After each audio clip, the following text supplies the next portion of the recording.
குருவே சரணம். ஓம் அகதீசாய நமக. சிவமகா வாழச்சேத்த திருவடிகள் போற்றி. சிவமகா வாழச்சேத்த தேவாய நமக. அன்னையே போற்றி, அவையே போற்றி.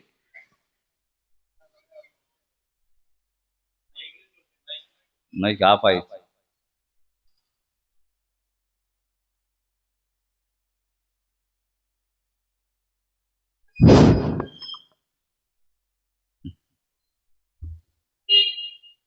டக்குன்னு ஆஃப் ஆயிடுச்சு. சபைக்கு வரும்போது தொழிலுங்க தடங்கையா இருக்குன்னு சொல்லி கேட்டிருந்தேன். அது ஐயாக்கிட்ட அவருக்கு நல்லா ஆட்சி வழங்கியிருந்தீங்க. தொழில் இப்போ தடைகள் நீங்கி நல்ல தொழில் நடந்துட்டு இருக்கு. அதுக்கு நான் நன்றி சொல்றக்கா இப்போ நீங்கள் வந்திருக்கேன். ஓம் அகதி. இந்த வாய்ப்பளித்த உங்களுக்கு ரொம்ப நன்றி. இந்த சபைக்கு வழிகாட்டின எங்கள் ஆசானுக்கு அதோட ரொம்ப நன்றி சொல்லிக்கிறேன் நான். ஏன்னா அவர் மூலியமாக தான் உங்களை நான் பார்த்தேன்.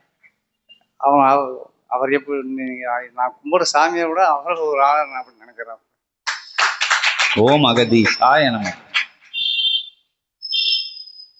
விதைத்த விதை ஒன்று விதையிலிருந்து பதியமிட்டு வளர்ந்த செடிகளிலிருந்து பதியமிட்டு அப்பதியம் ஒன்று செடியாக வளர்ந்து நிற்கின்றது என்று அகத்தியன் உரைக்கின்றோம். ஓம் அகதி சாய நமக. ஒருவன் வழிகாட்டி நிச்சயமாக இகலோகத்திலே ஒரு வாழும் குருவையும் ஒரு சபையையும் ஒரு ஆற்றல் கொண்ட தலத்தையும் தவ பீடத்தையும் வழிகாட்ட ஒருவன் தேவை. ஒரு அற்புதமான பிரபஞ்ச வழிகாட்டியினுடைய சீடனாக வலம் வருபவன் அவன் வழி நல்வழியாகத்தான் செல்லும். அவன் செல்கின்ற ஒவ்வொரு பாதையிலும் இருக்கக்கூடிய மானிடர்களை அப்பாதை நோக்கி அழைத்து செல்வதற்குரிய ஆற்றலோடுதான் எம் சீடன் வலம் வருவான் என்ற அகத்தியன் உரைத்து இதுதான் தர்ம யுகமாற்ற நிகழ்வு பணி என்று அகத்தியன் உரைக்கின்றோம்.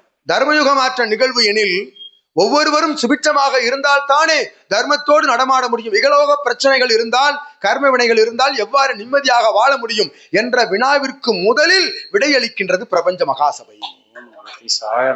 ஏனெனில் இவன் அழைத்தவுடன் சபை நாடி வந்தான்.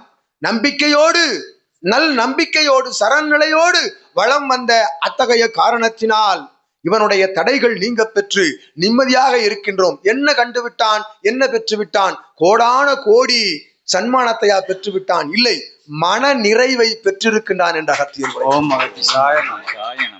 மன நிறைவு கிடைக்கின்ற சன்மானம் அளவு போதும் என்ற மன நிறைவுதான் அவனை உயர்நிலை நோக்கி செல்ல வைக்கின்றது. இன்னும் அதிகமாக அவனை நாடி வரும். எப்பொழுது போதும் என்கின்ற மனம் சிந்தை நிறைவு எப்பொழுது ஏற்படுகின்றதோ அப்பொழுது இறையாற்றல் தேடி வரும். அத்தகைய இறையாற்றல் உனக்கு அத்துணை நிலைகளையும் இகலோக பேர்களை எல்லாம் வழங்கி நிற்கும். உன்போல் நம்பிக்கை கொண்ட சீடர்களுக்கு என்ற அகத்தியன் உரைக்கும். இதுதான் ஞானம், ஒன்றுமில்லை. இதுதான் ஞானம். போதும் என்ற ஒற்றை சொல் அமைதியாக அன்போடு தன் மனநிறைவோடு வளம் வருகின்றவனை இறை மனநிறைவோடு சென்று அவனை சுற்றி வலம் வரும் என்பதற்கு இது ஒரு சான்று. உன் ஆசானுக்கும் உனக்கும் வாழ்த்து கூறி அமர்கின்றோம். ஓம் அகதி சாய நமக. வேற யாருக்கும் இகலோக கேள்விகள் இருக்கா? தடை நிலைகள், பயண நிலைகள்ல உள்ள தடை நிலைகள்